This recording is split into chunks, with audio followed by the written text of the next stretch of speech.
Welcome दोस्तों। आज की वीडियो में हम डिस्कस करने वाले हैं मॉडल इंस्टांस के बारे में। जैसा कि हमने लास्ट वीडियो में मॉडल को डिफ़ाइन करा था, अब हम क्या करेंगे, इस मॉडल का एक इंस्टांस बनाएंगे। इंस्टांस बोल लो या फिर ऑब्जेक्ट बोल लो। उसके बाद उसमें डेटा ऐड करेंगे हम इस वाली टेबल के अंदर, ठीक है। तो इसमें एक टॉपिक एक रह गया था हमारा कि अगर सपोज़ करो आपको टेबल का नेम चेंज करना है। जैसे बाय डिफ़ॉल्ट तो ये होता है जो आपने डिफ़ाइन कर दिया यूजर्स, तो आपका टेबल का नेम इसी से बनेगा। जैसा अगर आप यहाँ पर देखोगे नोडमोन ऐप डॉट JS, तो ये देखो क्या कर रहा है, ड्रॉप करता है टेबल को इफ़ एग्जिस्ट यूजर्स वाली। अगर यहाँ पर चेंज कर दोगे तो आपकी टेबल वही हो जाएगी। अगर आप चाहते हो टेबल का नेम कुछ और करना, तो इसके लिए एक और पैरामीटर होता है टेबल नेम। यहाँ पर आप टेबल का नेम पास कर दो यूजर डेटा, ऐसी टेबल का कुछ भी नाम लिख दो। मैं जैसे सेव करता हूँ इसको। अब ये देखो इसने क्या करा, drop table if user data, अगर है तो ड्रॉप कर दो, अदरवाइज उसको क्रिएट कर दो। तो आप यहाँ पर जाओगे ना तो एक और, अभी देखो यहाँ पर टेबल नहीं है। मैं यहाँ पर जाता हूँ, यूजर डेटा नाम की एक टेबल मेरी बन गई, ये देखो।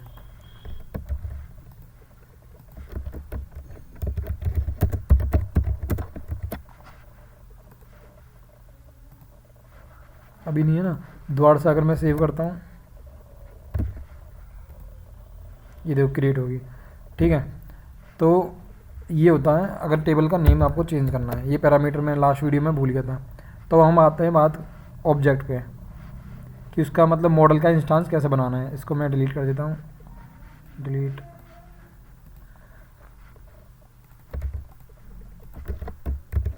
ड्रॉप टेबल,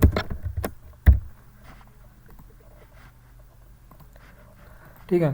तो अब एक काम करते हैं, इसको बार बार इसको मैं कर देता हूँ फॉल्स, कि ड्रॉप ना करे। अब डेटा हम ऐड करने वाले हैं ना। तो सबसे पहले मैं एक कंट्रोलर बना लेता हूँ। मैं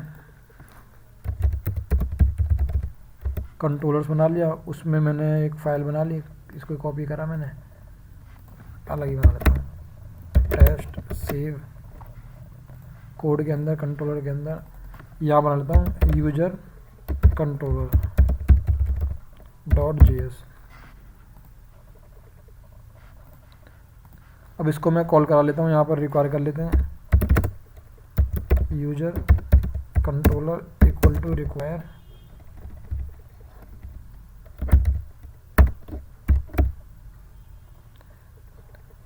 है हमारा कंट्रोलर के अंदर यूजर कंट्रोलर, ठीक है। इसका रूट बना लेता हूँ मैं। जैसे कोई ऐड कॉल करेगा तो हमारा ये वाला कंट्रोलर का कोई फंक्शन कॉल हो जाएगा। इसके अंदर डॉट ऐड यूजर नाम का मैं फंक्शन बना लेता हूँ। इसके अंदर वेरिएबल ऐड यूजर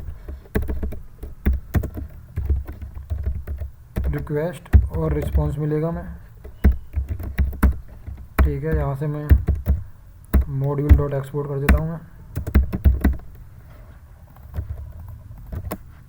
और यहाँ पे मैं सिंपल मैसेज देता हूँ रिस्पॉन्स डॉट स्टेटस कोड कुछ देना है हमें 200, और जेसन में डेटा पास करना है रिस्पॉन्स।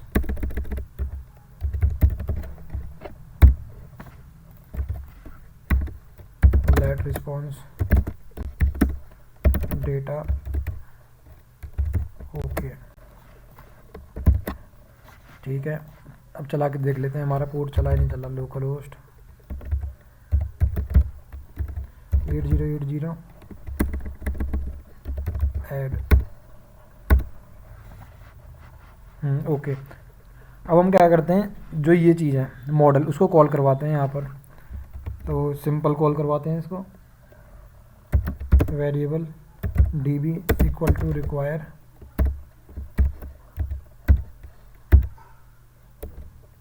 दो बार डॉट बाहर मॉडल्स के अंदर, बस इंडेक्स है तो अपने आप कॉल हो ही जाएगा वो। अब मेरे को यूज़र है इसके अंदर, तो एक मैं वेरिएबल बना लेता हूँ const users db dot users, क्योंकि यहाँ पर हमने इस डीबी के अंदर, ये देखो यूजर लिया हुआ है ना हमने, इसको छोटा कर देता हूँ मैं, तो इसलिए वो इस ऑब्जेक्ट के अंदर आ जाएगा आपका ये वाला मॉडल, इसलिए मैंने उसको यहाँ पर लिया और एक वेरिएबल में स्टोर करवा दिया। अब इसके बाद हम ऐड करते हैं, तो इसमें ऐड करने के लिए ना सबसे पहले हम यूज़ करते हैं, इसमें बिल्ड होता है एक, वो कैसे यूज़ करते हैं उसको मैं दिखाता हूँ आपको। ये हो गया object, let data equal to जो ऑब्जेक्ट है, ऑब्जेक्ट डॉट बिल्ड, मतलब अपना आप कोड तैयार कर लो जो डालना है। उसके अंदर हमें क्या क्या करना है, नेम डालना है आपको, नेम मैंने लिख दिया टेस्ट, ठीक है। और क्या क्या फील्ड है इसके अंदर, नेम हो गया, ईमेल हो गया, ईमेल हो गया test2@gmail.com, ठीक है। अभी मैंने केवल इतना ही करा है। अच्छा, अगर अब मैं इसको एडिट करता हूँ तो मैं चेक करता हूँ मेरा डेटा सेव हुआ है नहीं हुआ, अभी नहीं हुआ सेव। ये डेटा आपका जब तक सेव नहीं होगा जब तक आप इसको, इस वाले वेरिएबल को सेव नहीं कर देते। पहले हम वेट करेंगे इसका कि पहले ये हमारा जो डेटा है तैयार हो जाए, उसके लिए सिंक बना लेते हैं हम। ये सिंक होना चाहिए हमारा फंक्शन, तभी अवेट यूज़ करेगा। जैसे हमारा डेटा तैयार हो जाएगा उसके बाद हम क्या कर देंगे, डेटा डॉट सेव, और सेव होने के बाद ही ये आगे जाए, उससे पहले आगे ना जाए, ठीक है। अब मैं इसको रिफ्रेश करता हूँ, ठीक है, टाइम लिया मतलब सेव हुआ होगा। इसको रिफ्रेश करा, ये देखो मेरा डेटा आ गया। तो आपका जो डेटा आया है, पहले आपने क्या करा है, यूज़र डॉट बिल्ड, उसमें नेम ईमेल, उसके बाद करा डेटा डॉट सेव, तभी इसने सेव करा है, ठीक है। एक तो ये वाला तरीका होता है बिल्ड वाला, ये क्या काम करता है, पहले बिल्ड करता है उसके बाद सेव करता है।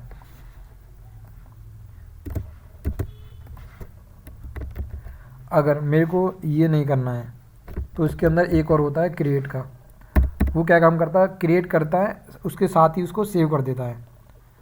तो वो जैसे कि मान लो मैंने लिया let data equal to, wait करूँगा मैं उसका भी, जो ये यूज़र है डॉट क्रिएट, आया नहीं सजेशन, पता नहीं, क्रिएट, ठीक है।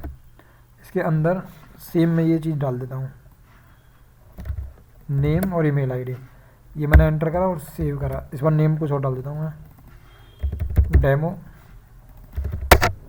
डेमो 1।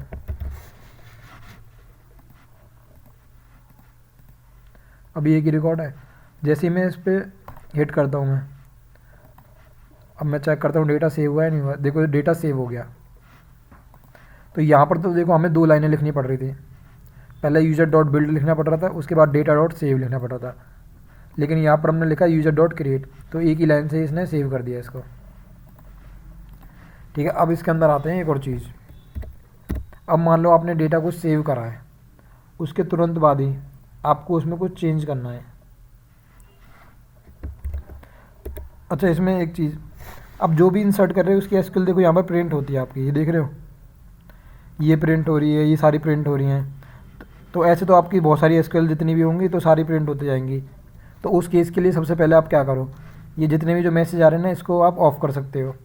उसके लिए आपको क्या करना होगा, लॉगिन फॉल्स करना होगा।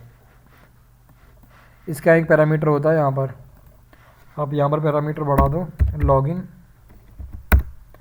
इसको कर दो फॉल्स। ये मैंने फॉल्स कर दिया, एरर आ गया, कोई नहीं। तो देखो आपको कुछ भी मैसेज नहीं आ रहा, वो देख रहे हो, जैसे मैंने लॉगिन फॉल्स कर दिया। अब मैं इसको इंसर्ट कर दूंगा ना इसको,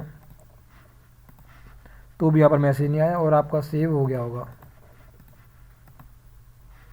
देखो हो गया ना आपका, ठीक है। मैं वापस से यहाँ पर आता हूँ। अब जो सेव हुआ है उसकी वैल्यू आपको यहाँ पर मिल जाएगी।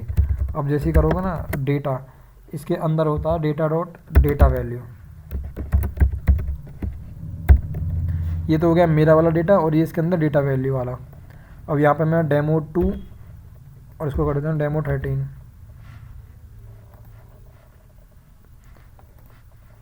इसको मैं करता हूँ हिट, यहाँ देखा डेटा सेव हो गया। अब रिस्पॉन्स चेक करता हूँ मैं, रिस्पॉन्स इसने बताया अनडिफाइन। अनडिफाइन क्यों बताया इसने, एक सेकेंड।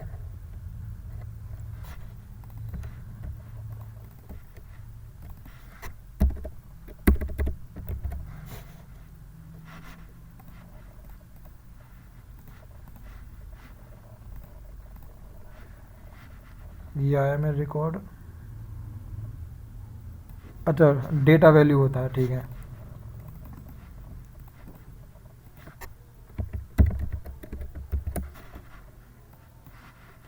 इसमें डेमो 3, ये कर दूंगा डेमो 14। रिफ्रेश करा, यहाँ पर चेक करा डेटा 14 आ गया, और यहाँ चेक करा और देखो ये डेटा मिल गया कि क्या हमने इंसर्ट करा है। डेमो 3 करा, डेमो ये करा है, ठीक है।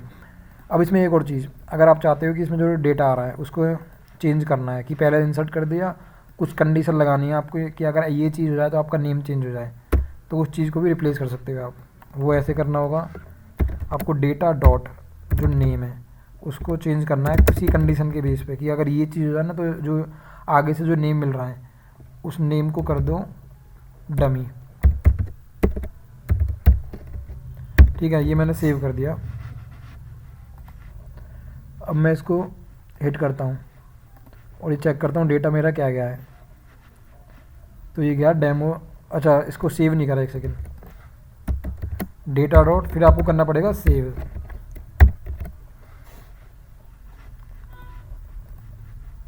ये मैंने हिट करा तो यहाँ देखो नेम हो गया मेरा डमी, और जो टेबल के अंदर जो गया होगा ना नेम,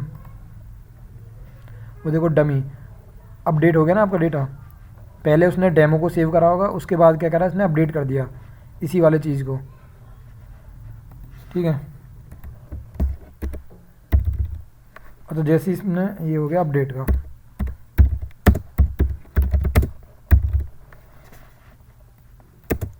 जैसा आपने अपडेट करा वैसे ही आप इसको डिलीट कर सकते हो। जैसे इसको मैं कर देता हूँ कमेंट अभी के लिए।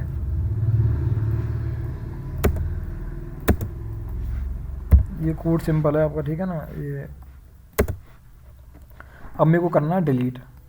डिलीट किस केस में करना है, डिलीट मान लो, मतलब कोई भी केस लगा दो आप, कि अगर आगे से कोई पैरामीटर आ जाए तो आपका डेटा डिलीट हो जाए, तो उस केस में आप यूज़ कर सकते हो data dot delete. Destroy use कर लो आप, डिस्ट्रॉय।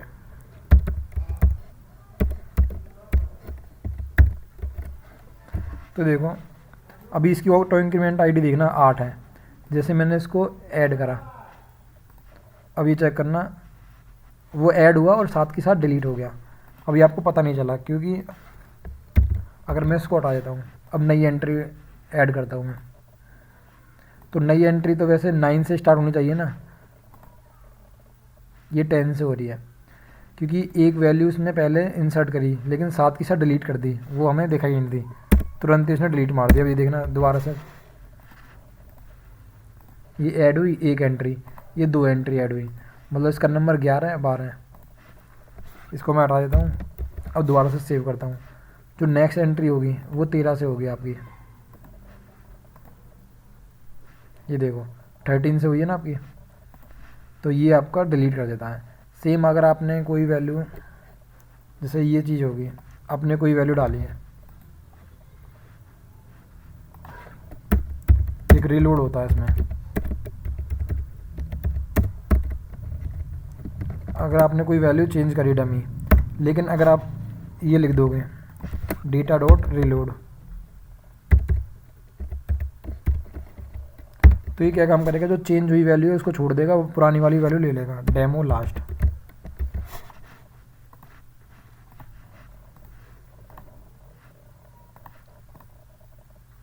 डेमो लास्ट, ठीक है।